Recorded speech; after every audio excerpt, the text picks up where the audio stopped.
Hello, and welcome to Dice Punks, a tabletop role-playing podcast where we focus on playing full campaigns in less well-known systems. This week in episode 15, our nobilis are faced with the inscrutable imperatrix of night, silence, and sensation, among other things, Mother Nyx.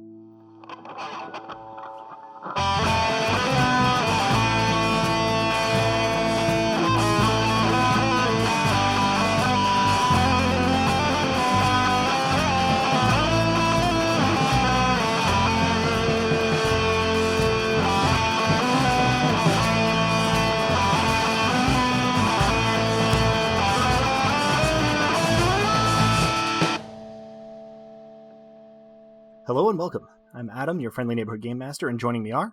Hello, I'm Drew, and I'll be playing Dosktir, Regal of Nothing. Hello, I'm Robin, and I'll be playing Alyssa Crate, who is once again conflicted about her role as Duchess of Fury. Isn't she? Thank you.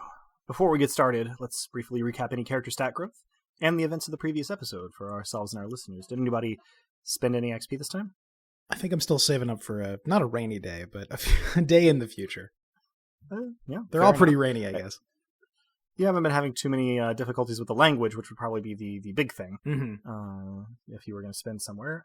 So I think this week, Dosk provides us with our summary. So take it away, Dosk. I think he does at that.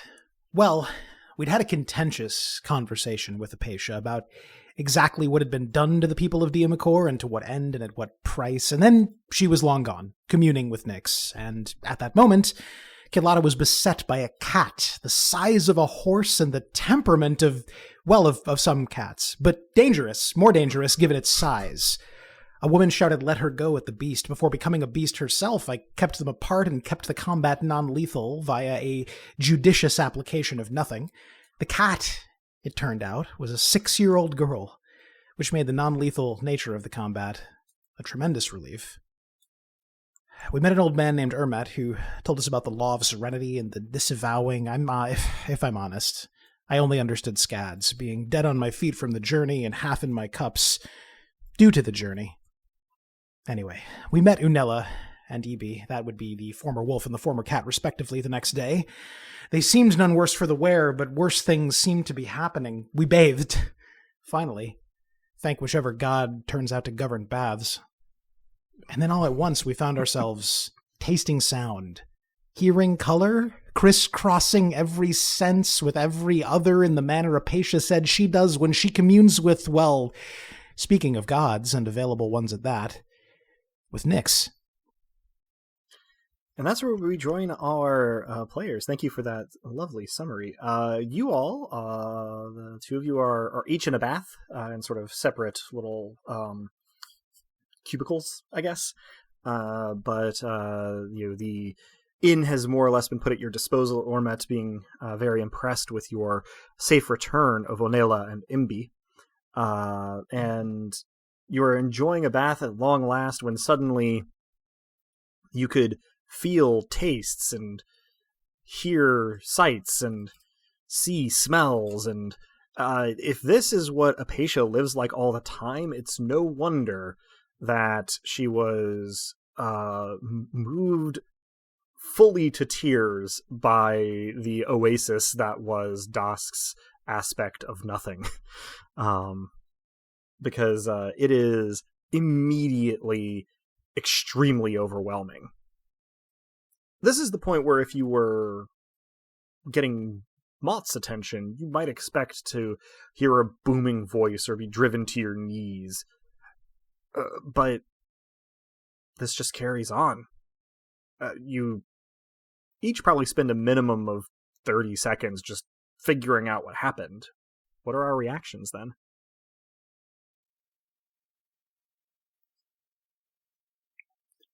My very first thought is, am I alone in this? Are we aware of each other? Have we been brought to some place together in high sensation, or are we in, deep within our own minds and etc.? How far away are these cubicles, in other words? Yeah, I mean, they're not too far. You don't have a direct line of sight, but you could hear each other speak or splash around, depending on how acute your sense of smell was. Maybe you'd have something going on there, I'm not sure. I probably shout in surprise. like, "Ah!" and then submerge myself and see if that helps get rid of anything. It's super does not. But Dosk, the shout that you hear from Lissa, it looks like ripples on the lake, but in the air, and it feels like somebody squeezing just kind of with their palm and fingers around every part of your body. It smells vaguely warm, like a candle just put out. I respond to the sound with a sound because no words come. I don't try to go down into the water. I try to go up as though there's some possibility I could fly. And the sound that comes out is something along the lines of ha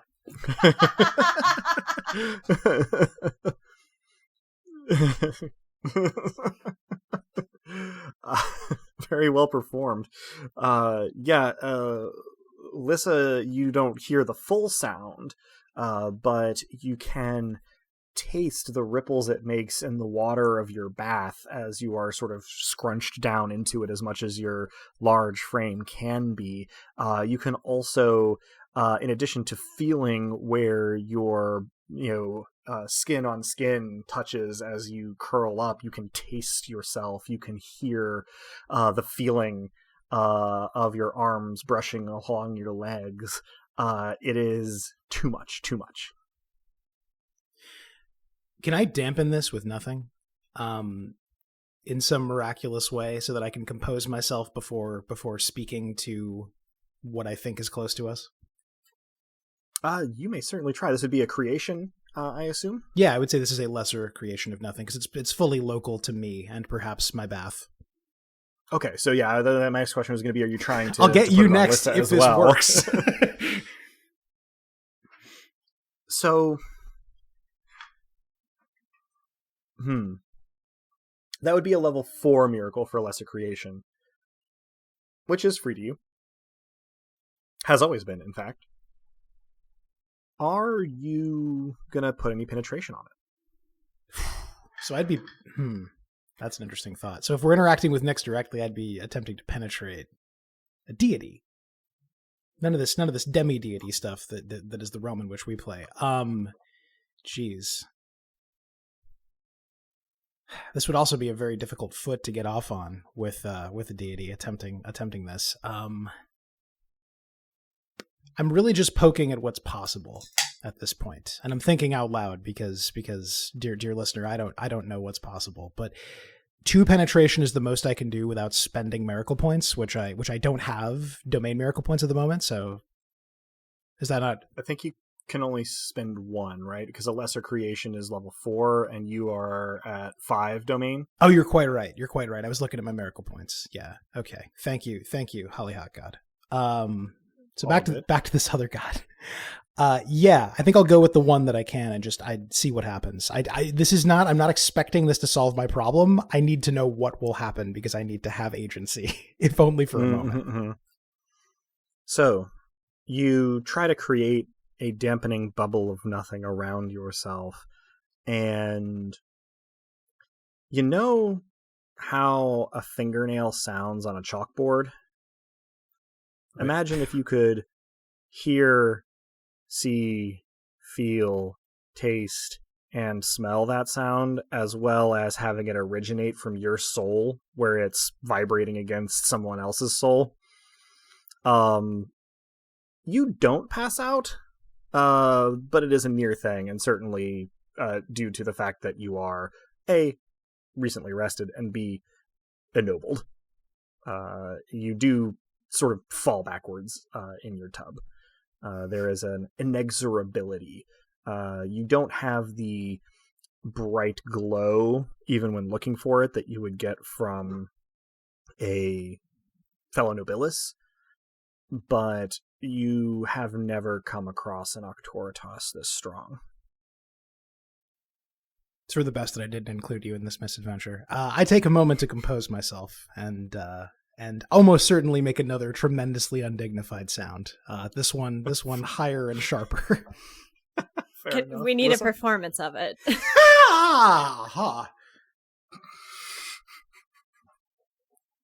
Thank you. You're welcome. That's going to be this session is just going to be those noises. Yeah. I don't know why I also made. We're going to just turn into Pokemon, but instead of saying our names, we're just going to make incomprehensible. Our series of ringtones is getting ready for market. Yeah. Oh, that's a great idea.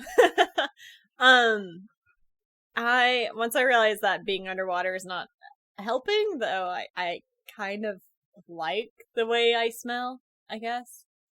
It's not bad. I'm gonna surface because I do still need to breathe, I think. And I'm going to say out loud, I'd like to talk, but would you mind turning down the dial a touch? I'm trying to enjoy this bath with great respect. Thank you.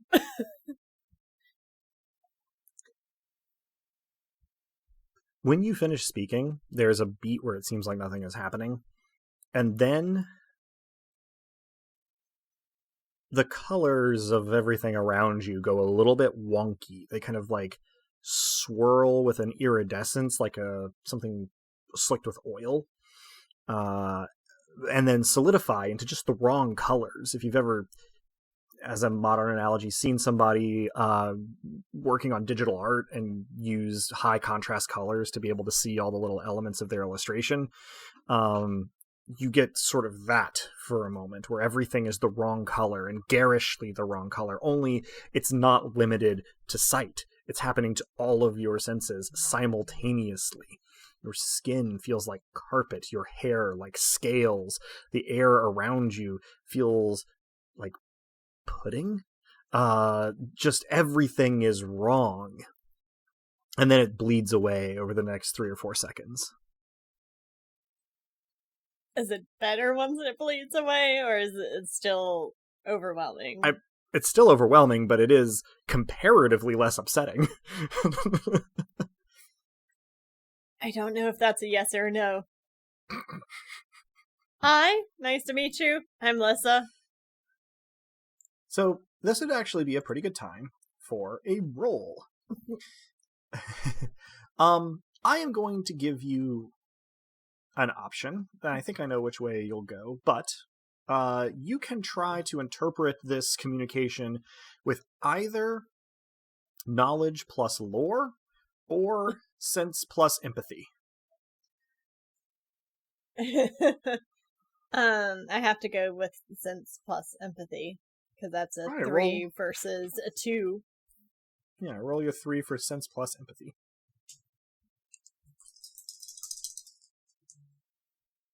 2 5s! Yeah.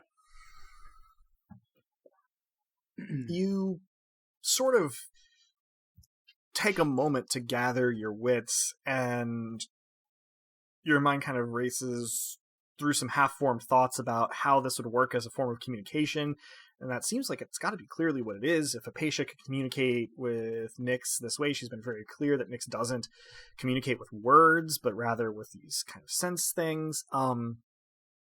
And so you just kind of try to see what feeling you get from it. And the best you come away with is something between condescension and scorn, but not outright hostility. Didn't mean to offend you. I'm new to this. It's been. How long has it been? Since I became ennobled. Oh, that's a really good question. Alyssa would know this. I would not. Yeah, I'm trying to do the math in my head now. In the vicinity of one of our Earth months, which is to say half a Taraxan month, 30 days or so, maybe. Okay. A little less. Did not mean to offend. It's been not even a month since this has happened. And I kind of gesture to myself. I promise you we mean no harm in being here. It's just that I've been getting a lot of pain from something going on here, and I thought I understood it, but I didn't. And I almost made a mistake. So I'm sure we can work it out, come to some sort of agreement. Roll charm plus graces. 4 dice. And Dusk, any particular thing? You're not experiencing. I'm not hearing any of this. communication. Hearing, am I feeling, rolling at a tasting, any of this in disadvantage? the ambient.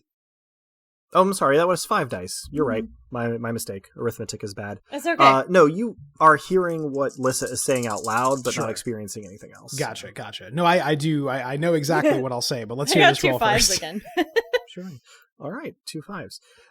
You think you strike a suitably humble tone for speaking to a goddess, and you make your case, and for forgiveness of nothing else, and clemency, and suddenly everything that you are sensing, with all of your wires crossed senses, is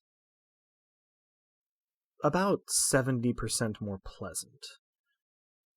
The colors are richer and sort of more appealing. The sounds are more soothing and more harmonious. The feelings are all somewhere between just very comfy and a little bit stimulating. It kind of shorts out your processing for a moment, and it doesn't subside the way the previous one did relatively quickly. It just sort of like reaches a quick peak and then starts to just taper off slowly over the next few moments. Dusk? Well, I'm reeling a bit from that unpleasant sensation, and it is not to my credit, and I'm not proud of it even in the moment, but my first thought is, do you know who I work for? So what I say, by whatever means I feel able to say, is we were sent by Mott, and then for a fleeting moment, not even as a tactic, but simply as a reflexive reaction, like a squid spitting ink, I assume the aspect of nothing.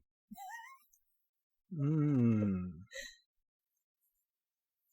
you assume the aspect of nothing, all of your senses go fully dead. You cannot see anything, you cannot hear anything, you cannot smell anything, you cannot even taste your own mouth, you cannot feel anything. Even your proprioception is gone. It just feels as though you have no body. Fortunately for you, you don't keep the aspect of nothing for very long, and so this radical sensory deprivation does not last for very long, and slowly sensations start to trickle back in. And the contrast between overload, absolutely nothing, and then creeping back up to overload, you start to shake. Lissa, you have regained functionality after this sudden gear shift. I kind of laugh and say thank you. My next move would be usually to invite you to get a drink and talk things over, but I suspect that you don't drink, and also based on what Apatia has told us, that you don't talk either. And so I don't know. I'm at a loss. Just know that we're here just trying to help, but I need to somehow fix Fury, otherwise it's just going to continue to hurt, and I've been like this for so long, and it's tiresome. There is a moment or two after you finish speaking where nothing seems to happen, and then it's hard to say how everything changes, but it definitely does, because you get the clearest communication from Nyx that you've gotten so far, which is just the unmistakable feeling that absolutely everything that you are and that you are around wants. It has appetite. And while this happens, the pain in you from fury amplifies fivefold.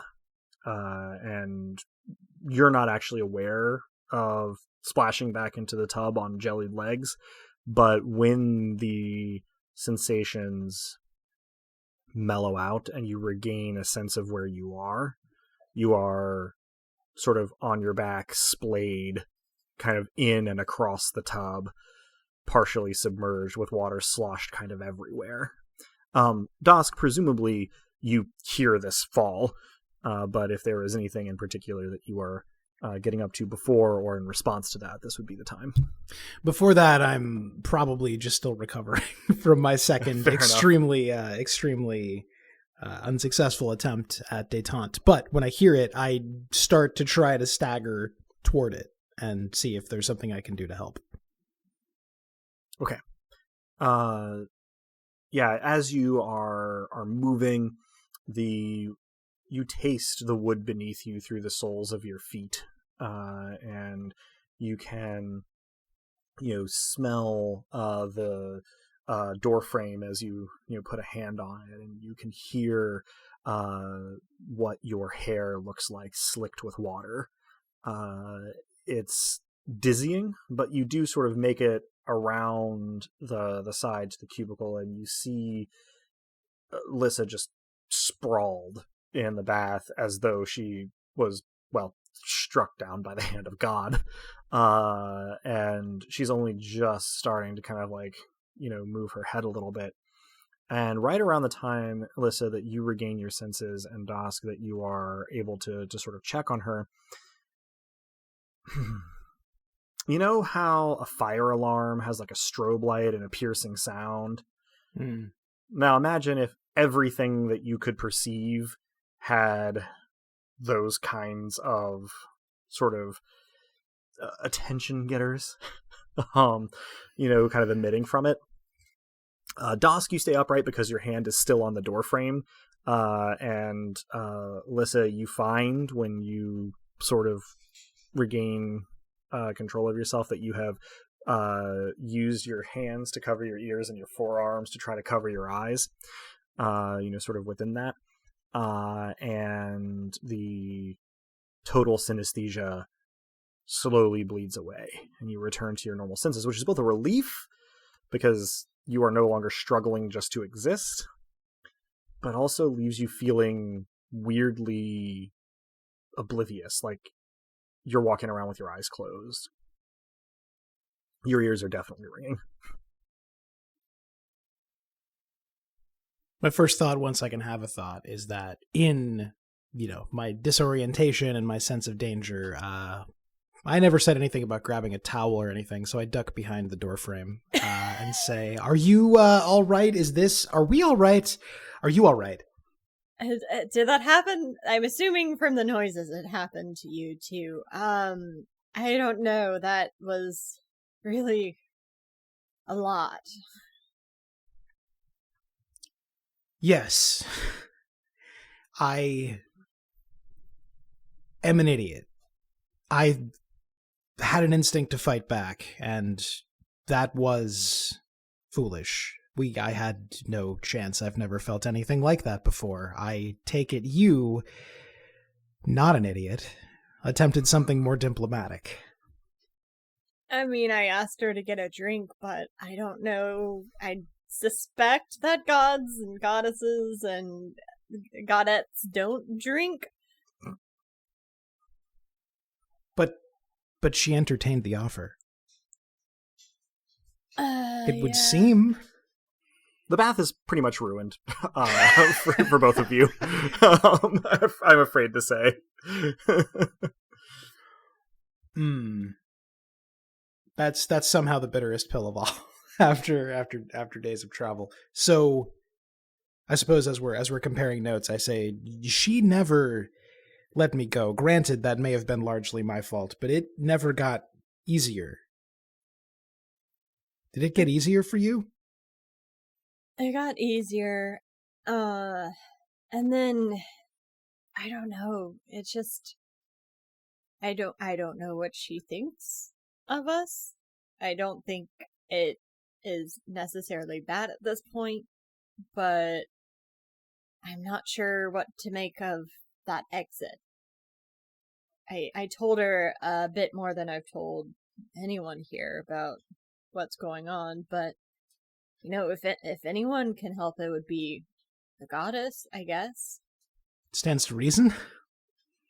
I cannot emphasize the degree to which I got off on the wrong foot, but perhaps you could reintroduce me at some point. I mean, we were speaking not too long ago about switching allegiances, as it were. I may be having second, third, 50th thoughts after that experience.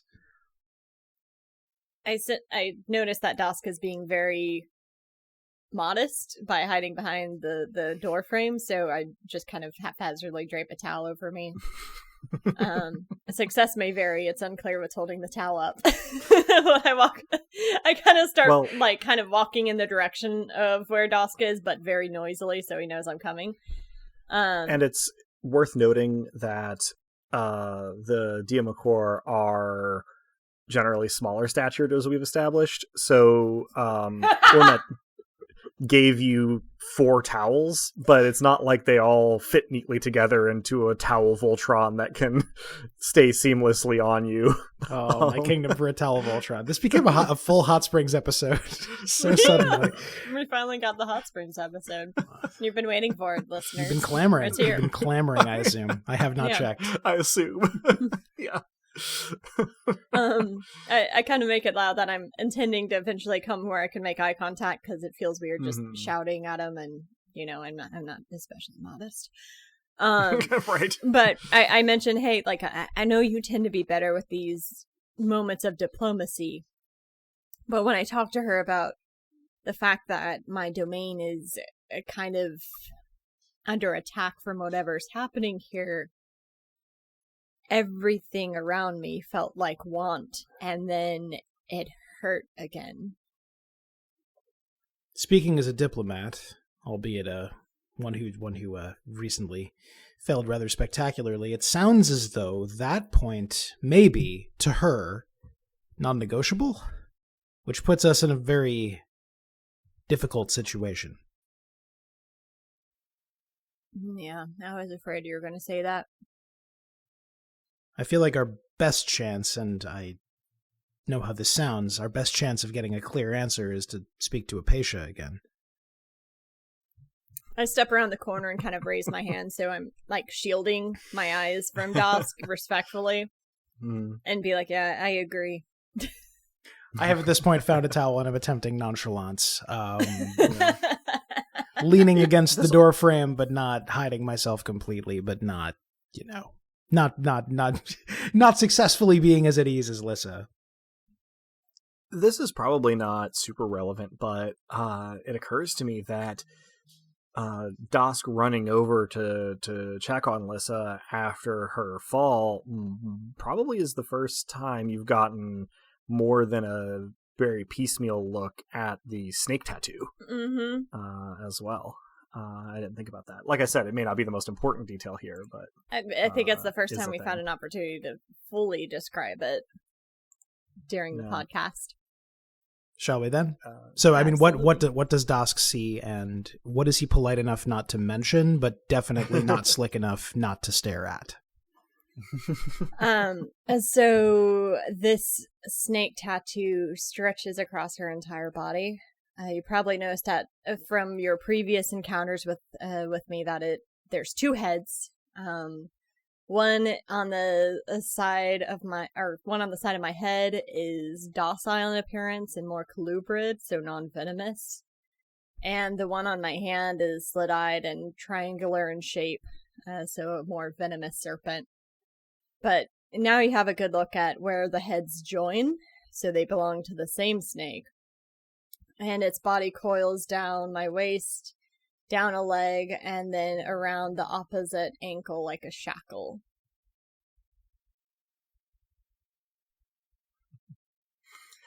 I look and you see me looking, but I do not start a conversation about it.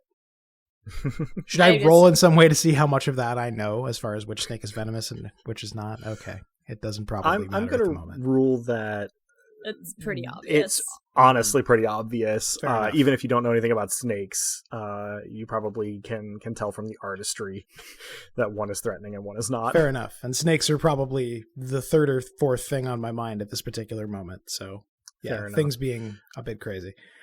I do appreciate the tangent. I apologize if I derailed us a little bit from the momentum you guys had to note. You did no such thing. If anything, that would have stopped me dead, right? Yeah. Just if only for a moment.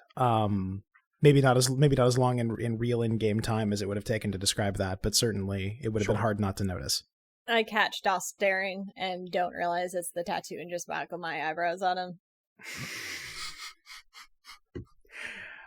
I am utterly speechless for a moment, and then I say, it's not, I don't, it's so, and then I sort of disappear, like, further into the room in some way. I just laugh and laugh to myself the whole way back to wherever my clothes are. I don't know what I would give to be as at ease about anything as you are about everything. The clothes are in these cubbies, which are in the same room, but you have stored them on opposite walls, so there is at least the illusion of privacy to keep Dosk comfortable. Yeah. Dosk still hears me chuckling baths. to myself as I put my clothes on. Yeah. I've never considered myself modest, exactly. It's just, anyway. I'm just having fun with you. Don't mind it. So, in relatively short order, you are dressed cleaner than you've been in at least a week. And either back in the comfort of your rooms at the inn, down in the common room of the inn, or heading out somewhere else. As your desires take you. What time is it? Probably creeping up on lunch. I'm assuming you guys slept in. Mm-hmm. So, I'm going to say creeping up on lunch. We can go find a Pasha. That's certainly the wisest course as far as I can tell. Are you all right? You seem to have received another jolt to Fury itself. I'm doing fine. I needed that laugh, so thanks for that. You're welcome, I suppose. I'm glad I was good for something in that situation at the very least. I didn't mean I'll drop it. It's fine. You know what I didn't mean. I don't know. You could turn so red. I am walking in the direction we think Apatia is in at a furious clip. Yeah, I mean, the last time you saw her, she was sitting by that statue that seemed to be kind of both of and not of her, in front of the temple complex with the headwaters of the small river that runs through the canyon and down eventually into the lake. The word power walk is an anachronism, but that's what I'm doing. Sure. Yeah. You guys wave to Ormet on your way out. He's keeping the room for you. Heading out into Kilada, it remains twilight. It never gets quite light enough in this canyon that the stars are fully invisible. You can always see at least the few brightest ones. And yet, after the time you spent in Fermata, it's like, oh yeah, this is like late morning, creeping up on noon. It feels much easier to tell the time, given your experiences, judging the time of day solely by the levels of activity, as in Fermata. And you make your way to the main drag, next to the river, and you head back into the canyon towards the statue. And it's a fairly uneventful trip. The city is full of activity, as it was on your first trip through. Some more people sort of seem to recognize you and kind of like nod or even give sort of small bows in your direction, which here is a form of somewhat formal greeting rather than a form of sort of respect from a inferior to a superior. But mostly you go unremarked. When you come to the statue plaza, you do see Apatia. She does not seem to have moved from her spot, although her posture has changed. She has gone from a relatively serene, meditating posture to, well, the word that comes, or the phrase that comes to mind right away is huddled in a ball. She is on her side. Her arms are looped loosely around her knees, which are drawn up almost to her chest. Her head is drawn down a little, although not into a tight fetal position. And she appears to be either unconscious or kind of limp. There are people around. They don't really seem to be paying any mind to her, though. I rush over to her and I move to touch her, but think twice about it, considering everything that happened while I was taking a bath. Right. Instead, very softly whisper her name. Apatia, are you okay? You almost miss it, because you aren't touching her. But she trembles for a moment when you say her name and ask your question, but otherwise does not give any particular response. Dosk, do the thing, do the thing. The thing? Oh, the thing! The thing!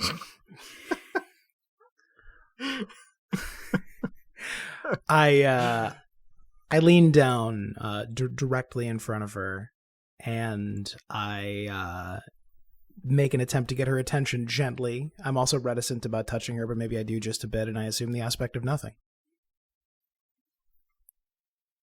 You assume the aspect of nothing, the gentle touch, and she sort of relaxes a little bit out of her balsam and opens one eye part of the way to regard you. Her voice is a little ragged and kind of cracked as she says, "You came. I knew Mother Nyx would bring you. Where is Lissa?" Here, just here. I pull her over to the immediate vicinity of just in front of Apatia. What? I'm trying to think of what I would see as nothing pulling me over, because does that affect everyone? So this does not have penetration per se, so I would say you could see Dosk normally if you wanted to. If you were specifically projecting your Octoritas, you could see Dosk normally. Otherwise, I would be interested to know what Dosk's aspect of nothing would look like to Lissa in this moment, because the specific language we have on his elemental gift for this is pretty interesting. It says, what someone sees when he takes this form will vary wildly by person, but it is not necessarily the case that they see nothing, which is to say that Dosk does not necessarily disappear. He may instead take the form of a confusing exception to the rule, appearing to his attacker or interlocutor to suddenly take the form of whatever would make the current conflict irrelevant or absurd. He looks like Thad and every other Thad I've met.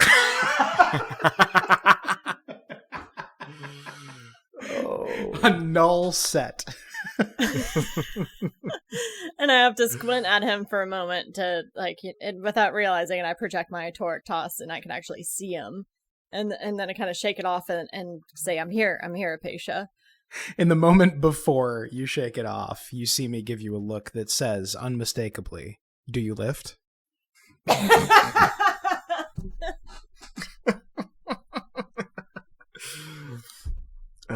That will haunt me later. This is why I tip my hat. I will remind you, I don't know this. I have no idea what people see when they look at me while I'm doing this. So yeah, it's like when you have a dream about someone and they're a jerk to you, and you're mad at them when you wake up, and they don't know. Yeah. So you move into Apatia's field of vision, and she sort of tries to sit up a little weakly, and then looks startled, and sort of like hunches back down to the ground, and she sort of clutches at Dosk's arm and says in a quavering, shaky, almost childlike voice, "Please call them off. I can't. There are too many. Please call them off." Call who off? I need to understand. She blinks once slowly and she says, You're not... Oh, dear Mother Nyx, I don't know where they're from. I thought they were you. They're so angry. And she literally begins to weep. I am going to do a divination and try to see what's angry in this vicinity. Okay. The miracle, as always, does work. But, as is sometimes the case, I am going to need... Ooh. Well, this is an interesting thing, because I don't think it's a roll you can succeed on. Okay. We're going to do a compound action here. If you can give me a knowledge roll, a successful knowledge roll, you will have the opportunity to spend some miracle points so that you will be able to tell what's going on. I will add, before you roll, that you always have the option to use an aspect miracle to succeed on a roll. Oh, I'm definitely going to do that. So I can just use one of my aspect miracle points. That is correct. Yes, because a single aspect miracle point gives you sort of a personal best in our informal hybrid system here. So that would guarantee you essentially 2 10s on your knowledge roll. All right. Done. So you are mind racing, trying to figure out what's going on here. You feel the urgency of the moment stronger maybe than you thought you would, just based on Apatia's relatively out of character reaction. The only time you've seen her act anything like this is sort of when she's been a little bit vulnerable while reveling in Dosk's kind of aura of nothing. But this is much more heart-wrenching, especially since she usually seems like such an assured Cloud Cuckoo Lander. And so you reach into your well of aspect miracle points. You sort of use your miraculous power to, make your mind race through pathways faster and more broadly than it normally would. And you realize that you don't immediately with your divination sense anything, but you kind of have the thought that, like, well, I only really sense the things that are here. I can sense air spirits and earth spirits and things that are of this world. What if there's something else here entirely? And so you sort of open up your spirit sense as you, sort of process your divination, and you can see the individual spirits of, the water and the stream, the air around you. The statue that Apatia is near to is a spirit unto itself, and a somewhat stronger one at that. And you don't immediately see the cause of her distress, but you can perceive that there are unusual behaviors. Sort of like if you can imagine looking at rapids in a river, but being unable to see the rocks. You could still see the rapids and know that there was something causing them. And you're sort of stymied for a moment about how to do this, how to see what is actually there. And so you kind of grit your teeth and you just dig down. And you have the option here to spend 2 spirit miracle points to sort of pierce the veil, as it were, with your spirit sight. I'm going to spend them because this is valuable information. We got to figure out where... We mentioned that the animal spirits are around, but we need to figure out how to see them if we're going to impact anything. So you sort of...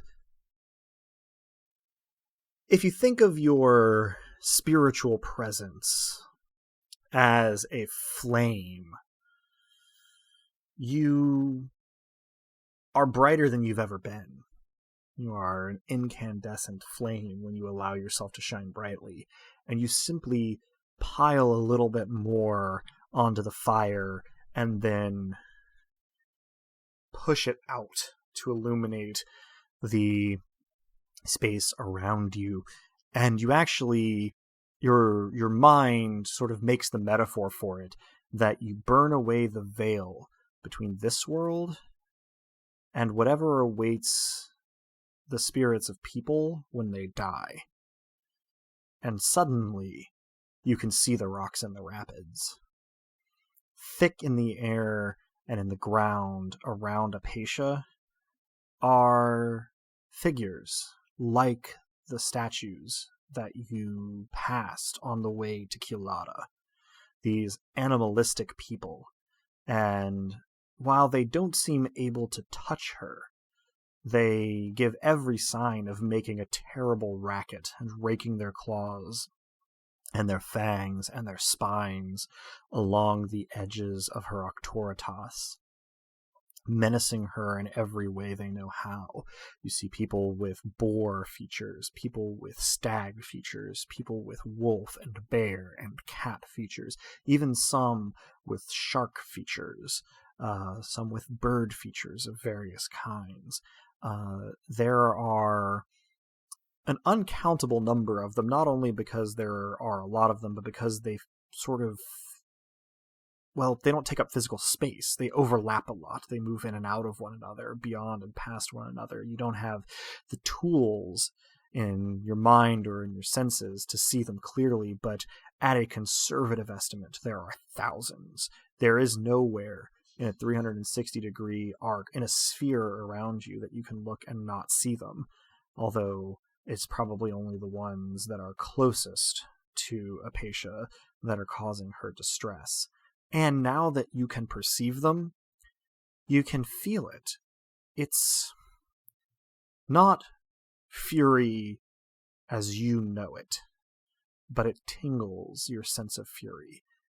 Sort of like if you hear someone having a conversation from the next room over. You can tell it's a voice, even if you can't hear what it's saying, as though muffled. And it is radiating off of them. It's like standing far too close to a lava flow. So, you can perceive these animal people now.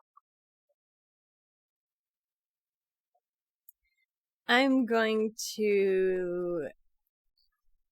First and foremost, I'm going to glower at them and go, leave her alone. They don't seem to be able to perceive you at all. Alright, I thought that was going to be the case. Just gonna try. I'm gonna do two things. I know that we can kind of flex our Octoritas a little bit. Mm-hmm. I'm going to do that with every ounce of my will. I want to shine brightly.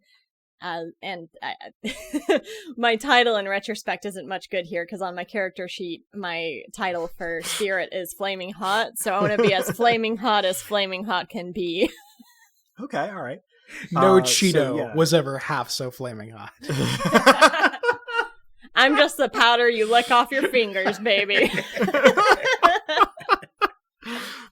This is what's at the bottom of a bag of Takis. Just listen. This might be the biggest violation of tone we've done so far. You can totally cut that out. I apologize. I couldn't not say it. Never. So you turn your attention inward for a moment, and what this basically amounts to is the shard of Mott's soul that's within you radiates your power at all times. Where, all that happens is, are you putting a bushel over it, or are you taking the bushel off? And now you are bringing it out and up into the world. You strain a little bit, not muscle-wise, but soul-wise, to bring it out. to such a degree, and sure enough, you do seem to get a reaction.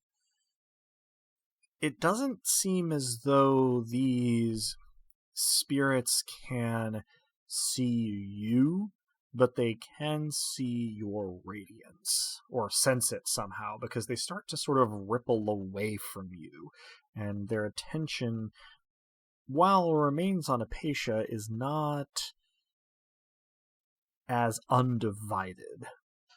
If you can think of somebody, I don't know, at a Mardi Gras parade trying to both catch beads and not get knocked on their ass by the people around them. That's kind of the vibe they're giving off right now. If they're rippling away from me, I'm going to walk closer to Apatia and kind of mantle over her.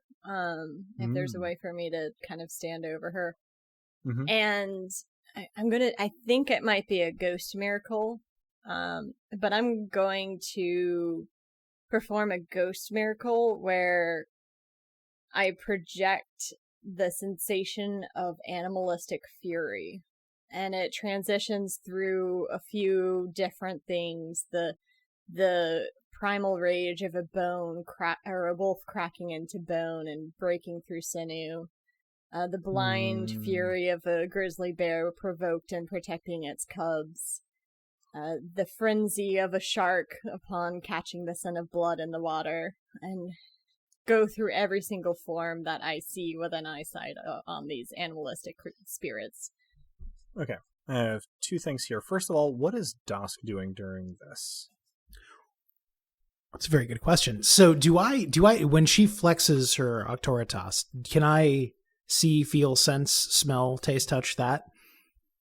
Yes. Well, you can sense it. I can sense it. Normally, Sure. You're not being Nyxified right now. Sure. So. Sorry. It's the effects linger, or rather the memory is hard to shake. I think when she does that, I do the same. Thinking that she must have the right idea. Okay. And physically, where are you in relation to Apatia right now? I think I'm staying very close to her. I think instinctively when I flex my Auctoritas, I take half a pace back, and I'm probably bent over, so that's sort of an awkward motion. But I scuttle backwards slightly, and then probably do something utterly unnecessary, like flex my arms at my sides. Lovely. Like shonen listen. style. Yeah, like that. Yeah. Like you're powering up to Super Saiyan. I must grow stronger. Yeah, exactly. So, Lissa, you are using these ghost miracles to project this sort of idea. Give me a knowledge plus empathy roll. It's an unconventional pairing, but it gives you 4 dice. Thank you. No matches, but I'm going to use my good graces with Lady Luck to reroll. Right, yeah, go for it. Still no matches. I don't think Lady Luck has ever smiled upon me. As yet, I don't think she has, which is just unintelligible to me. I mean, who wouldn't smile upon Lissa? Right? Lady Luck is playing. Doesn't drink. I have never found that to be true in real life. She must be playing hard to get. She's going to come around. She's coy. She's coy. Yeah, she's just coy. Okay, so they don't seem to respond to your ghost miracles. You know that they're manifesting. They just don't seem either. If they perceive them, they ignore them, or maybe they don't perceive them. You are still causing kind of eddies, and no one spirit can stay terribly close to the 2 blazing sort of spirit presences near Apatia for very long, but they are only rippling. They're not being pushed back. Sensing that things are not resolved, the other thing I do is, since I'm still close to Apatia, I say, what are they? What don't they? How do we... In response, Apatia gets a two-handed death grip on your ankle. That's interesting. Do I notice any change in her? Is she siphoning me? What's happening? She seems to just not want you to move further away from her. Okay. I place the hand on the hand that's on my ankle, and I anchor myself in what I hope is a stoic pose. The most surreal thing about, well, I take that back. A surreal thing about this is that despite this, there are people going about their business in this sort of back part of Kilata, none terribly close to you, but none paying a special attention to you.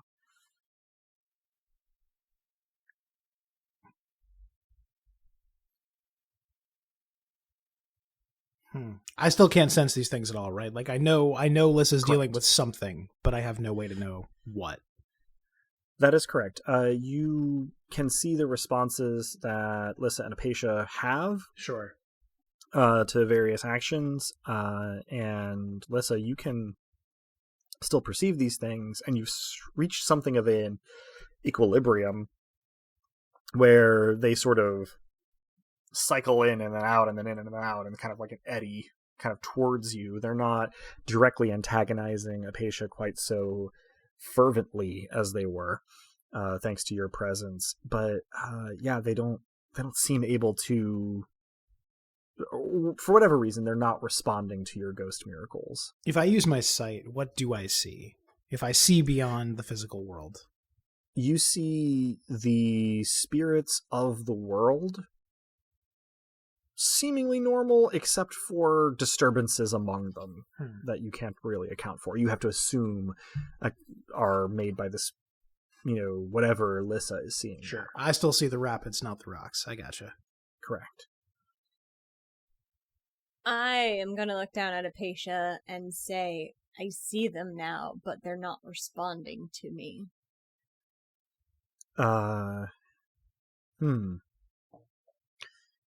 She takes a deep, shaky breath as though to say something, and then kind of like and then tries again. What are they? I thought they must be yours. They're not mine. They look like the statues we passed on the way here, and they're everywhere. She does an interesting expression that looks like she is both trying to widen her eyes and scrunch them shut at the same time. And gives just kind of a moan. Oh. I don't think they're going to respond to me, but they might respond to her.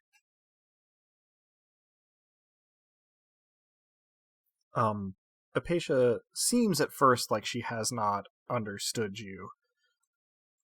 But then she sort of takes another one of those deep, shaky breaths and starts to mutter under her breath, and you can catch the words Mother Nyx underneath. Nothing immediately happens, though, so is there anything in particular that either of you want to do while Apatia apparently prays? I join her in prayer, and I realize as I'm trying to call out to Nyx that I don't know how to call out to Nyx. So the closest thing I can do is recall the way that I rebounded off of her when I tried to resist, and I try to project the inverse of that. And I know that Nyx does not hear words, so I don't use words. I do everything I can to feel a sensation and reverse it. Anything in particular, Alyssa? I probably, upon hearing her muttering and praying, try to reassure a patient, say, don't worry, I'm not going to, unless we need to, but I don't understand how to reach them. I don't know what to do, and I'm trying. You reassure Apatia. Dusk, you reach out as well as you can. In fact, actually, this is probably another good opportunity for a fun roll. All rolls are fun when you're the GM. Must be nice. Dusk. I just looked at your character sheet. Would you give me a sense plus eerie roll? Oh no. All right. Yeah, I'll roll 2 dice. That was the saddest sound of the universe. You are not gonna. I will photograph this for proof, but that is 2 10s. Oh, wow! Way to go. I probably just peeked out. Oh no, I didn't. Good. The sad little sound of 2 dice and then victory. Wow. Yeah. Oh, None sweeter. just amazing. Yeah. So Lady Luck likes you. I guess. Yeah. you are trying to modulate your spiritual presence in the way that you described, and you liken it to the sort of arcane noise canceling that you did on the ship. And you feel it both physically and spiritually when you click in. You know you've got it. And for a moment, you see Nyx.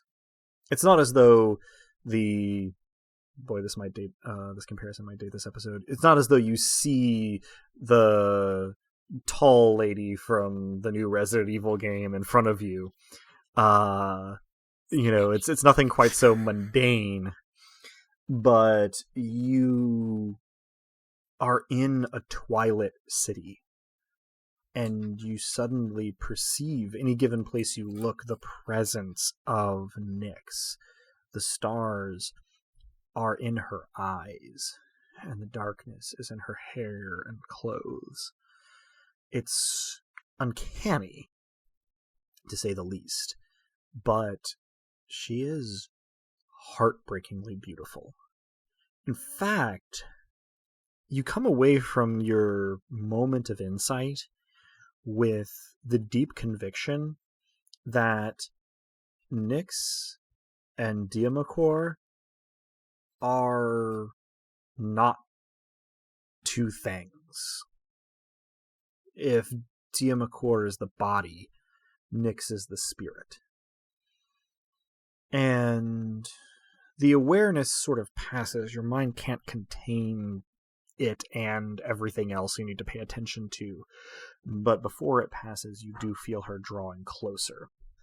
And this is where both of you, being attuned currently to spiritual sight, basically have to cover your eyes, both literally and metaphorically in a spiritual sense, because the whole of your locale is consumed in an incandescent darkness. It's not Mott's darkness, actually. This is something you wouldn't have said before this that you could actually distinguish between. The darkness of Mott is the absence of light. The darkness that Nyx brings with her spiritual presence, where the two of yours are sort of just this radiation of power, hers is peace.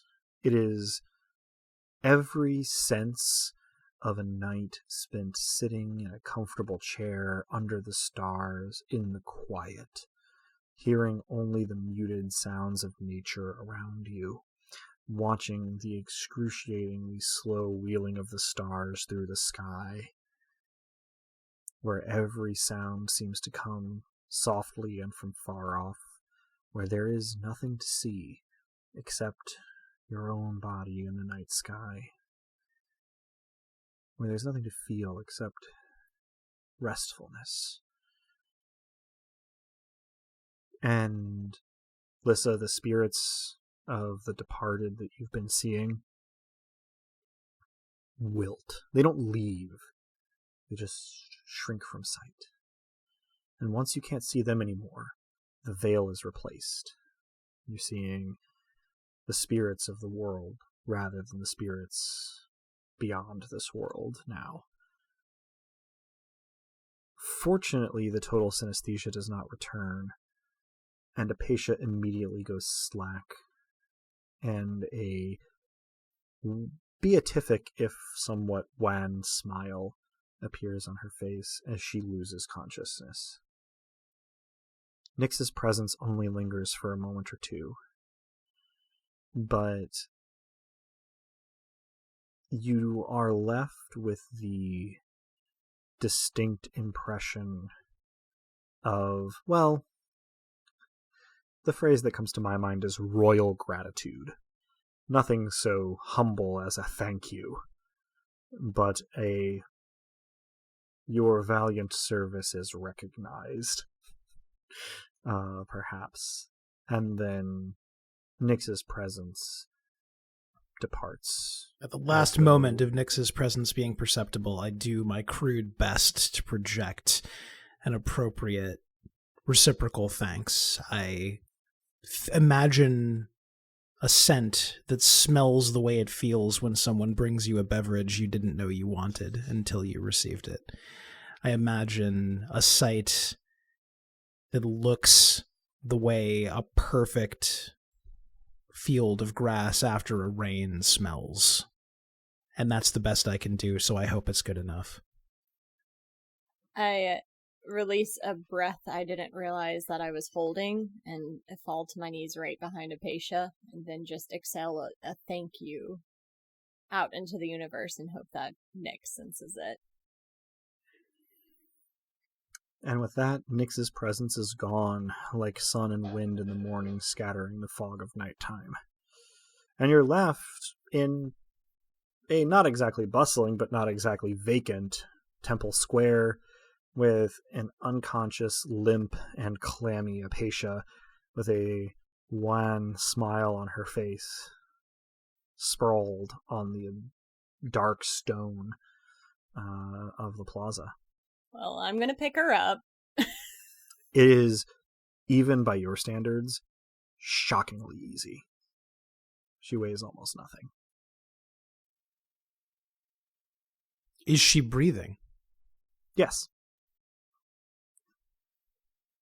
And she's clammy and cold?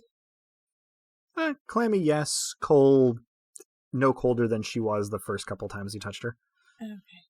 I'm gonna look around and see if there's a place where we can essentially, like, tuck her into bed and stay with her until she wakes up.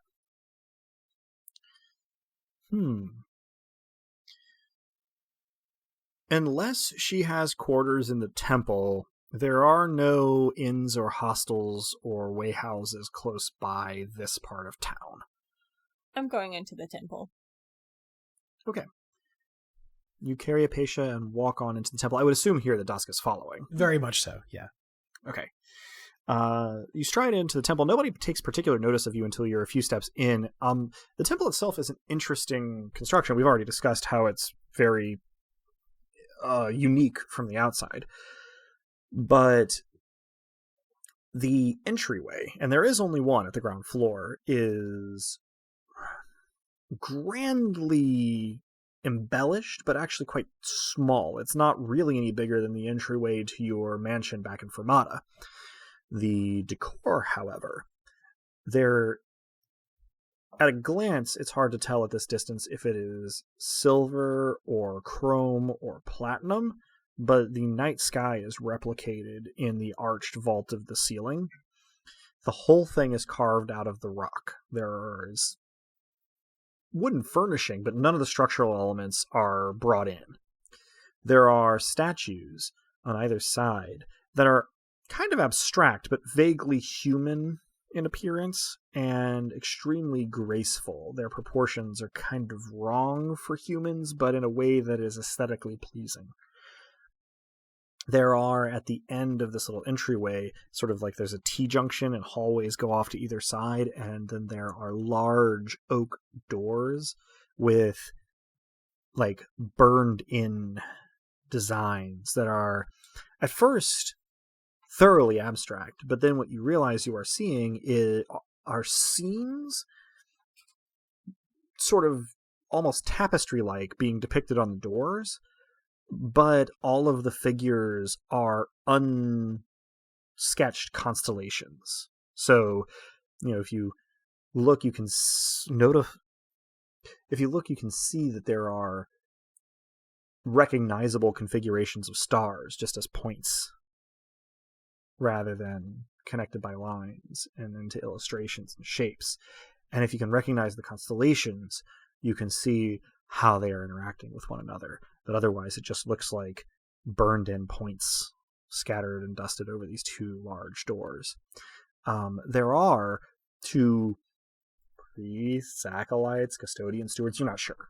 But people who seem to belong here, dressed not terribly differently from other citizens of Kilata, standing at the far end, and when they see you enter with Apatia held in your arms, they look at each other and then look at you, and the shorter of the two steps forward, bows slightly in greeting, says something extremely rapid in Diamach. The only word that either of you catch in there is greetings, and then gestures down the right-hand hallway.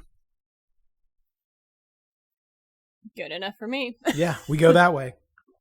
All right, you turn right, and this seems to be sort of residences for the frequently coming and going. You pass a few people going the other way.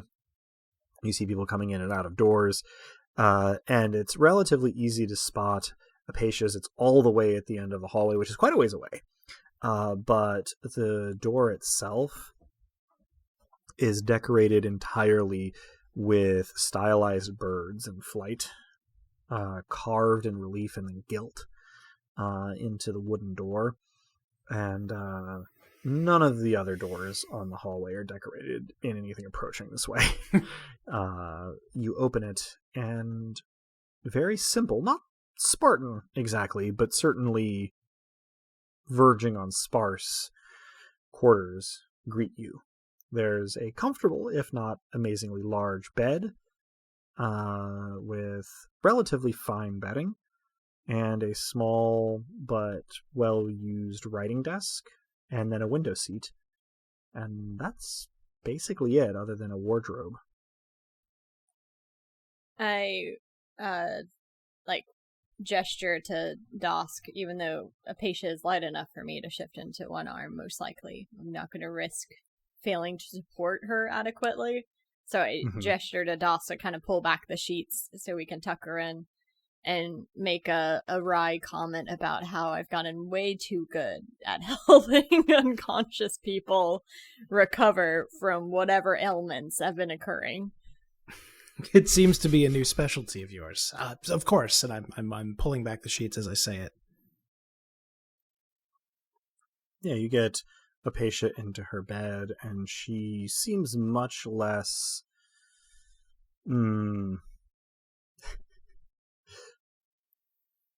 She seems sort of just better off in general as you put her in bed. She's less clammy. She's seems more at peace. Just her facial expression. She is breathing evenly and no longer quite as clammy as you pull the covers up. I put my hand on her forehead, and in the way you might apply a cold compress, or a warm one for that matter, I perform a ghost miracle and lay just a little bit of nothing on her forehead. She immediately sighs and relaxes into the bed as you do this.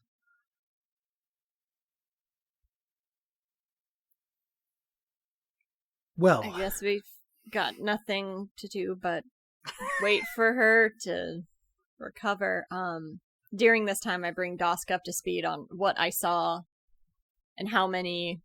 And once I get past that, I probably get back to conversation, which is worth role playing here. Mm-hmm. But I'm going to say that I think that these are the souls of the people who were here before. I had to cross across a veil in order to see them, and they would avoid me a little bit, but they would not acknowledge me, and they didn't seem to recognize my ghost miracles. They seem to exist solely in some sort of spiritual place. Real quick point of order before you reply. Dusk, do you at any time attempt to remove your hand from Apatia's forehead? Yes. She whimpers as soon as you do. I stick Dusk's hand back on her forehead.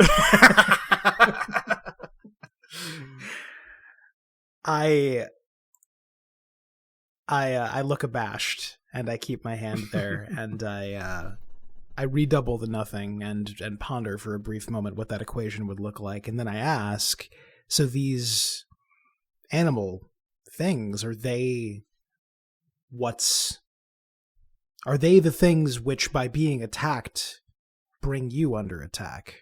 Are they our allies? And does that make, and I look down at my hand, an enemy of... No, it's more complicated than that. I think they're the things that are possessing people into turning into animals. All right. Okay, so that seems bad, and that seems like if they don't, then that would be good. So that... Sure. Okay. But if we get rid of them, then Fury's under attack, and that's bad. Right. So that would be bad, because you would be in constant agony, which we don't want. So what we can do, I suppose, is what? I hate to even suggest this, but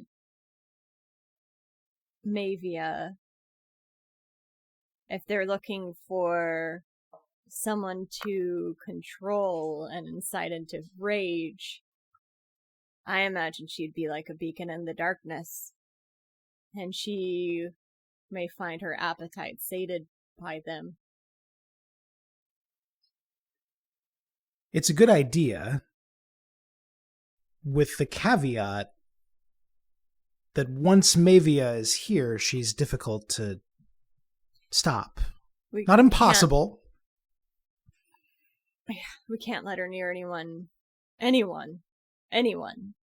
Right. We need the most remote location possible in all of Demicour so that there's no collateral damage, or, I sigh as though my realism will not be appreciated, as little collateral damage as possible. We can't do it in town, I suppose is what I'm saying. We can't do it in any town. We can't... I don't have a better plan, but this plan makes me nervous. You and I both, but I can't think of anything. They didn't so much as... They noticed me, but they didn't notice me.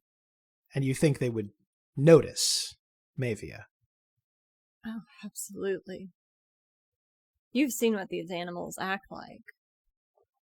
Sure, of course. Well, I mean, that's where I come in, of course. I can put the brakes on the proceedings when the time is right, but I don't know how I'll know when the time is right.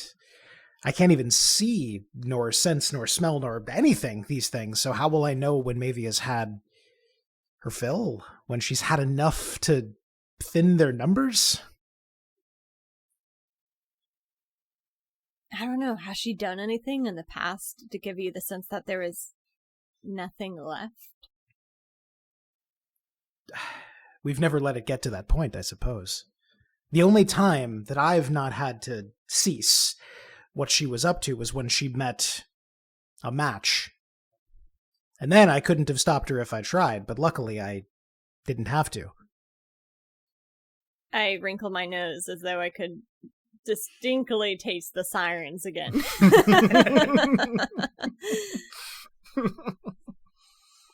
I wonder if Apatia might be willing and also of assistance.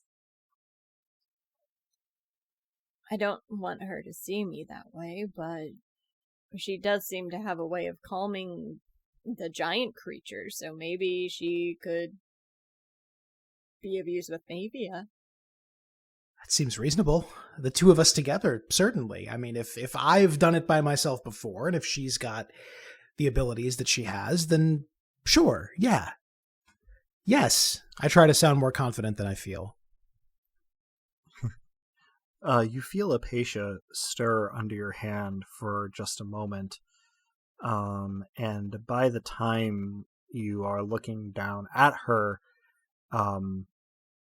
you are watching her sink her teeth into the meat of your, like, kind of thumb here, kind of below where your thumb joint is, and you're able to pull your hand away if you want, but she is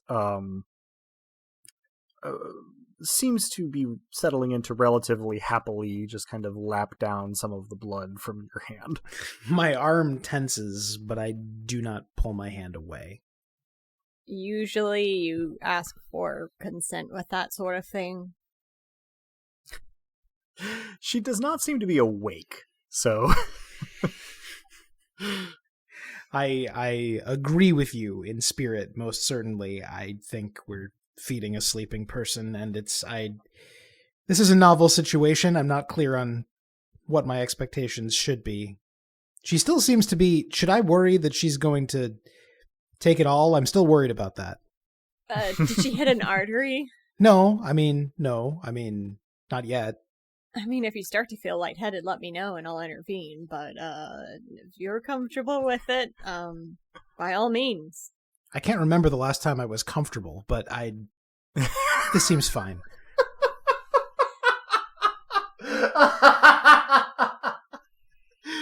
You're handling this better than seeing me in a towel, so I think it's pretty high on the scale of fine. In the unlikely event that Dosk dies in this campaign, I can't remember the last time I was comfortable to go on his headstone. Oh. The unlikely event, no. He says. Did you hear that? You've been marked. You don't want the GM to say what's going on your tombstone. That's not... It's not a curse, I promise. Okay. At about this point in your exchange, Apasia's eyes flutter open, and she looks up at Dusk for a moment, and then gets a confused look on her face, realizes that she has both rows of teeth sunk into the meat of your sort of thumb joint, and immediately releases her hold and backs off, swallows once, and says, "I'm terribly sorry. Have I been out for long?" Not terribly. I'm examining my hand. It's got like 10 holes in it. She holds out her hand for yours. I hesitate a moment and then give it to her. She very tenderly places like 4 kisses on the affected area, covering your wounds, and they are gone when she pulls away. She sort of sighs as she relaxes back into her pillow and says, "I am sorry. I was a child the last time I bit someone while I was unconscious. That's very embarrassing." It's alright, I don't mind a woman who bites. She looks at you for a moment, seemingly uncomprehendingly, and then blushes. I had just finished unblushing from the towel comment, and I reblush and hope that neither of them see me do it. She sort of pushes herself up into a sitting position against the headboard of her bed and says, I thank you for coming to my aid. She considers carefully, seemingly for a moment, her words, and then looks up at Lissa and makes a gesture you haven't seen since you've been in Diamakor. But while she's doing it, she's sort of hanging her head and refusing to meet your eyes. And she says, I should not have jumped to the conclusion that those that haunted me were of your creation. It was very uncharitable of me, but their fury was so great. I apologize. I kind of make a gesture like I'm wiping away her apology, and I say, no, I also misunderstood the situation, and I thought that you were erasing people's fury rather than protecting them from those things, and for that I apologize. I made a mistake, and I want to help, but I'm not sure how. She takes a deep breath and seems conflicted for a moment. And then she squares her shoulders, sort of turns so that her knees are over the edge of her bed so that she's facing you with her whole body. And she sits up straight, which she's still tiny from your perspective. But she sort of braces her hands behind her to keep her sort of sitting up straight and meets your eyes. And she says, I will be honest. I think that Dia Makor would be better if fury was rare or extinct, but please believe me when I say that we never had any intention of eradicating it. There are things that are worth getting angry over. I think you are right. And she cringes when she says that, as though she expects some kind of reprisal. And then doesn't look at you, but kind of up to her right, up to her left, and then back at you. And she says, I think the problem was, before I was born, fury was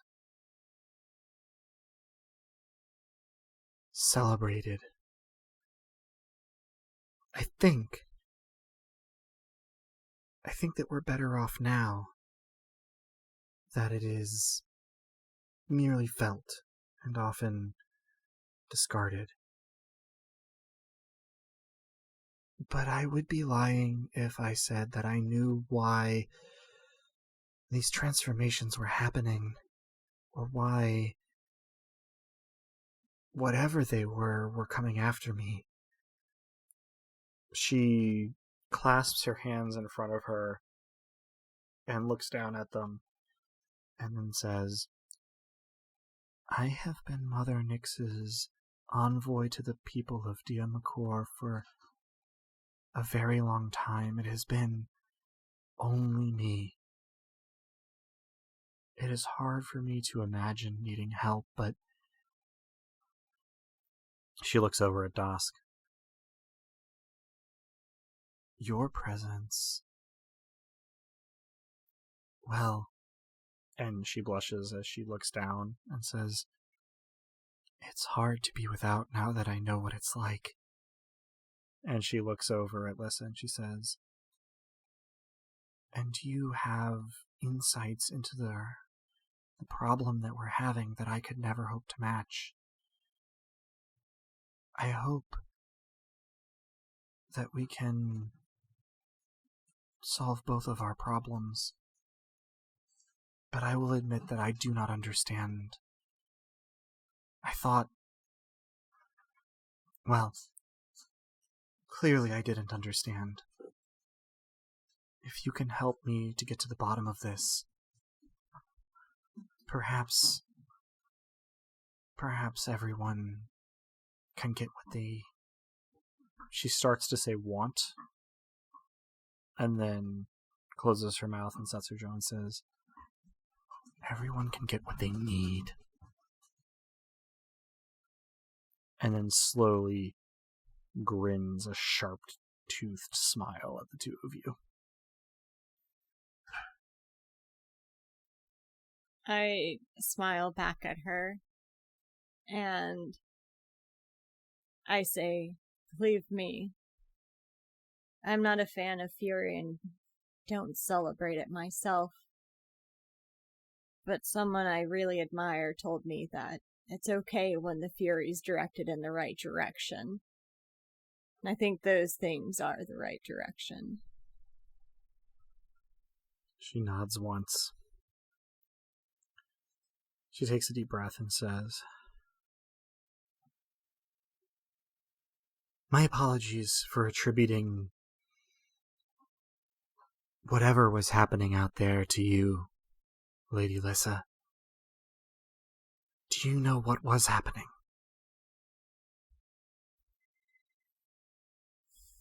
You don't need to apologize, Radiant Apatia. As far as I could see, they were trying to grate against your spirit and seemed deflected by my own when I got close to you, but not completely deterred from pestering. I have She a nods. theory, and I don't think you're going to like it, but hear me out. She folds her hands in her lap, looks at them for a moment, and then looks up to you with determination in her eyes, and she says, "Tell me." I think they'll notice a different kind of fury than that which I contain. And the other facet of myself, the one that's bitter and not sweet, as I believe you said, I think that she would feed on them. Her eyes drift to your hand with the tattoo on it. And she nods slowly and she says, "If they are not yours, what are they?" It almost seems like a rhetorical question.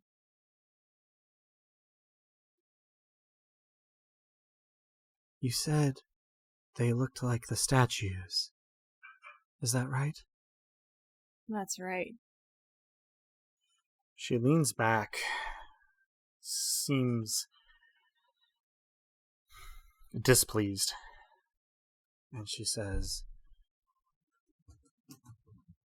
"In Diamakor, in old times, before my birth, Mother Nyx was not forgotten, but neither was she revered." She holds out an open hand toward Dusk. I take it with the hand that has been depunctured. She gives you a toothy, genuine smile and turns back to Lyssa. She says, "In those times, before my time, ancestors were revered, prayed to, sacrificed to. The mightier in battle, the better. I fear that might be who you saw. I did not know the dead could touch the world of the living, but I would give dearly to know how it is that they affect the living."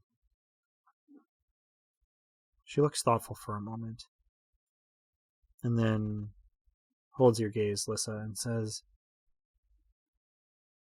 "You ran toward Ivy when she changed.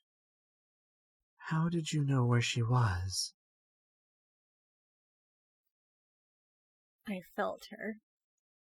It was like an explosion of fury, and since we're being honest, a bit of relief.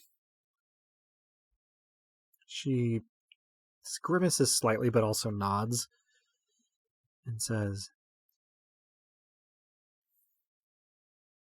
"I think perhaps that there is a threshold of anger past which the ancestors can reach through the veil.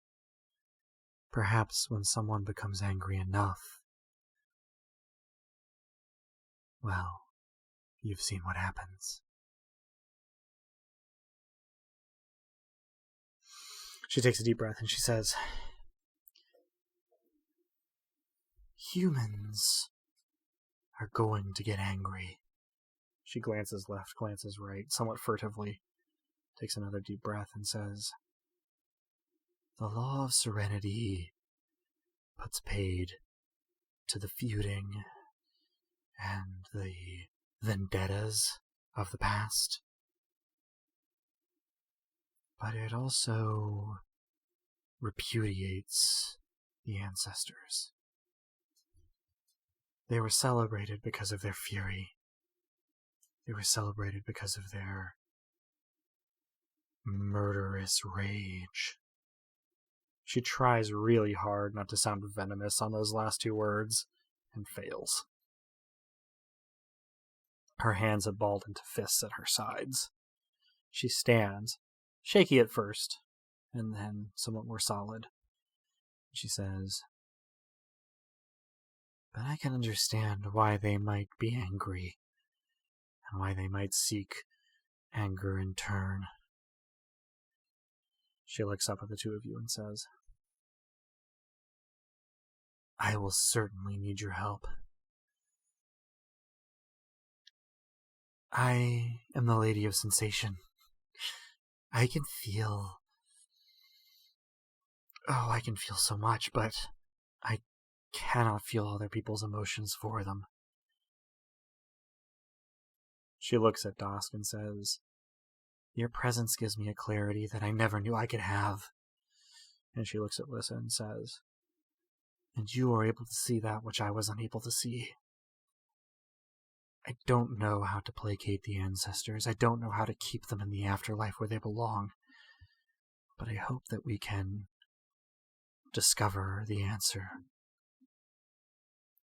Her voice lowers to a whisper, which I'm not going to try to replicate because Discord wouldn't pick me up and I would be too quiet to hear on the podcast, but Mother Nyx does not approve. She does not see the value in fury, and she gives a pained expression in Lissa's direction. One of her estates is serenity, you see. But I do not wish to see the people of Demigods suffer.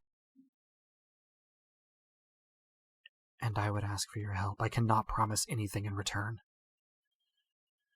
But, Lady Lissa, if you have a way of dealing with these ancestor spirits, I welcome it. And if you have any ideas that I have not come up with, I welcome those too. She holds out her empty hand toward Lissa. I take it and give it a squeeze, and I say, "I think we agree on more than either of us might have expected. I agree that fury is the lot of being human, and that the ancestors here are the problem, not the emotions of those that live here." In my experience, the ancestors tend to be the problem. I can agree with that. Apatia gives you a genuine smile, meets both of your eyes, and you can actually see her eyes shining some with unshed tears. She lets go of both of your hands and loops both of you into a hug that generally, rather than pulling the two of you to her, pulls her and Dosk to Lissa, and gives you a big hug and says, "Never have I done anything that Mother Nyx even slightly disapproved of. I think she will thank us for our efforts, but..." She looks up at Dosk and says, "I will need to remain close to you for this entire operation." She sounds frightened, because Mother Nyx's displeasure is hard to bear.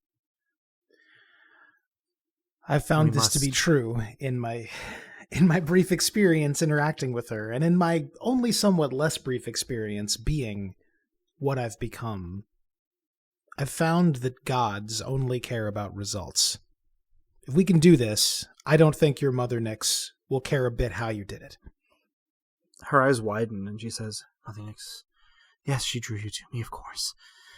She sort of drums her fingers on Dosk's back a little bit, holding both of you still in an embrace. And she says, okay. There is much to do, much to discuss. She rests her head on Dosk's chest, and says, and I am very tired. And then starts to giggle. And she says, perhaps it is not late, but perhaps we shall discuss more in the morning. In the meantime, if the two of you could be on the lookout for meddling from the ancestor spirits, and perhaps apply your thinking to what can be done, well, I would take it as a great personal favor. Of course, Radiant One. Of course. She, smiles at you again and says, I am not used to saying this, but I must rest. I do not wish to keep you here, and for probably only the third or fourth time since you've known her, she blushes and avoids making eye contact. She says, I would appreciate it if you were here when I awakened. I'll repeat, of course. And as gently as I can, I spread nothing across the bed. She's laying in nothing, suspended by nothing, anticipating nothing, remembering nothing.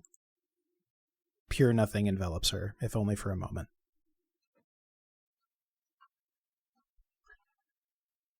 With that, she drops off to sleep immediately, as though she hadn't slept in weeks.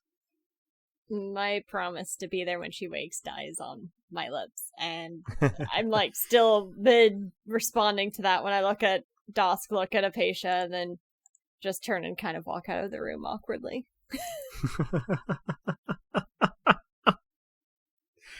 I say in a stage whisper, not wanting to wake Apatia, I didn't mean, you know what I didn't mean. I guess there's nothing to it. Don't worry about it. Pun intended. Sure, of course. With my nothing.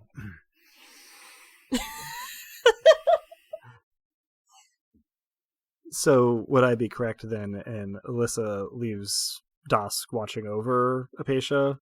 Oh, so one of us has to stay. We don't have to just be back when. Oh yeah. That's why I was asking. I didn't know what the plan was. I was asking for clarification, not trying to steer you. I was unclear on that. I just thought we had to be back when she woke up. I mean, that very well may be the case. Sorry, I was not speaking very clearly. I just was trying to get clarification on what the two of you were doing. That's all. Hey.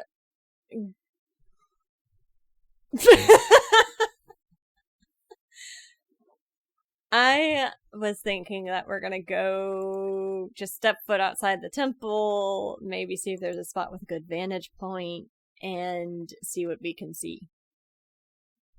And Dusk?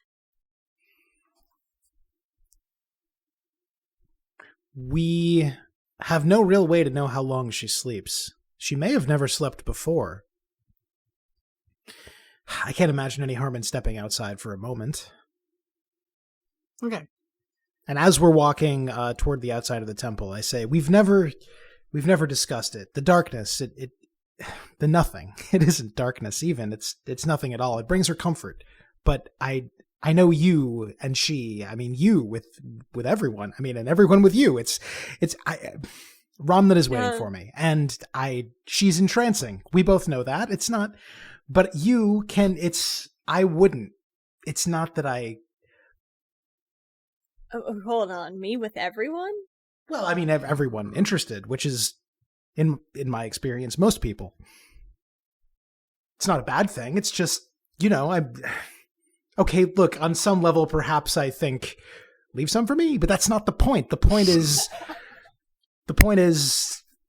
I don't mean to, we need to be together on this, and that means that we can't come between each other.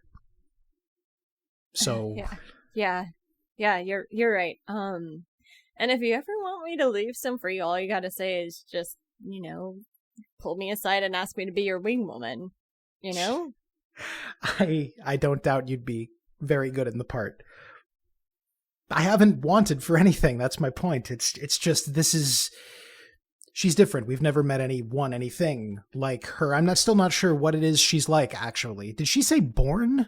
Does she not remember her life before Nyx? That's neither here nor there. Actually, it's very much here, but it's separate from what we're currently talking about, which is I am not... When I comfort her, it's not an aggression to you. I hope you know that. I don't take it personally. I think I believe you. I hope you do. It's fine, and I guess I've been pretty obvious, more so than normal, with my flirtations, but it's only because she's been a bright spot in the darkness as of late. Rather literally. I mean, that was quite an entrance. Quite. And I hasten to repeat, when I say you and I didn't mean that as there's no insult. It's just your beloved of all. It's just, we should keep walking. I would Dosk on the back, and then just kind of chuckle to myself. You've been walking this whole time. You've come out of the temple, and you're looking at sort of the progress of afternoon, which in this case is kind of a deepening twilight. And standing on the steps of the Grand Temple, looking out at the canyon, and, if I don't miss my mark, feeling relatively companionable in this moment as the stars start to shine brighter overhead, and the whole valley seems for now to be serene. And that's where we'll end our session. If I could say one more thing in character, it would be, I'm a gibbering idiot sometimes, but this is nice. And there's no one else in creation I'd rather be going through this with. Agreed. And I can sometimes, for someone as comfortable as I am in most situations, cannot always be the most forthright person, so I appreciate you, Dosk. Thanks for your friendship. Thanks for yours. Thanks. Just thank you. Thank you, too. I look up at the stars, and I, at least for the moment, don't cry. I think that's as good an ending point as any. And that concludes this session of Dice Punks. Thank you for joining us. I hope our players and listeners enjoyed it as much as I did, and that you'll all join us again next time. If you're hearing us now, then you probably know where to listen to us, but we can be found almost any place that one can listen to podcasts, as well as on the wider web at dicepunks.com and on Twitter as @dicepunks. With that, I think we're ready to say farewell. Say goodbye to the kind folks at home, players. Thanks for listening, everybody. Remember that blood is thicker than water, and friendship is thicker than blood. Thanks for listening, everyone. Remember, always choose the Dosks in your life over the demigods. And as the poet once said, this mind isn't mine. Who am I to judge?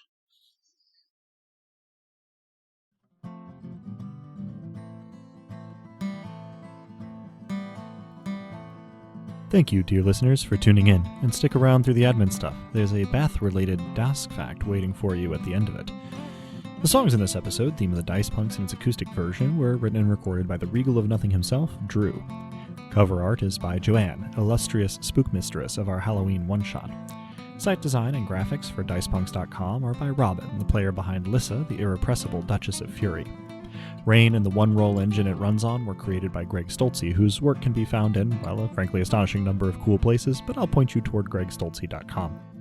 Nobilis was created by Jenna Caterin Moran and can be found alongside much of her other really intriguing work both in and outside of tabletop roleplaying at afarandsunlessland.wordpress.com. Links to both systems and authors can be found on the Punk Grimoire section of our website, dicepunks.com. Thank you so much for listening. If you liked what you heard, well, that's reward enough on its own, really, but if you're so inclined, you can help us out by rating and reviewing us wherever you listen to us, telling your friends who you think would like us to give us a listen, and even by heading over to our Patreon at patreon.com/dicepunks. We have fun rewards available to backers, including a patron-only Discord, and access to the Dice Peaks After Show for episodes 1 and following. Those have been particularly good lately, if I do say so myself. Regardless, we hope you'll tune in again, and until then, remember, subtlety is for cowards.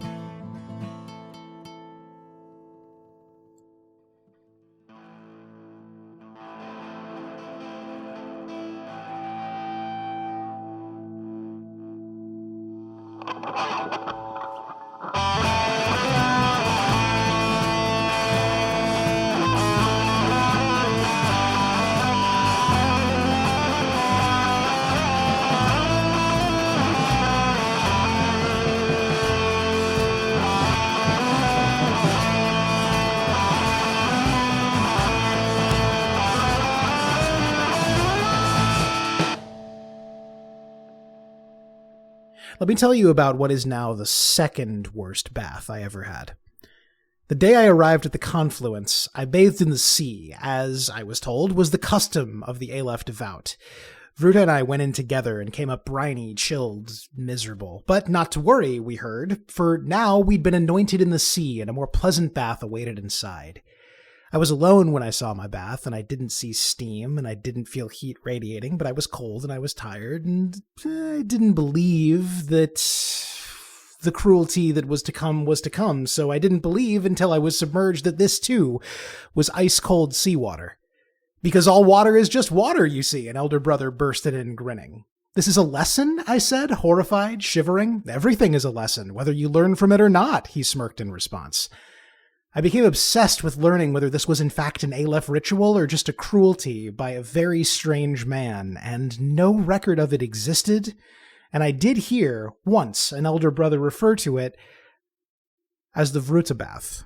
So it may have been invented specifically to hurt someone I care about, which, in short, made it a very bad bath. It's a Doskvogt.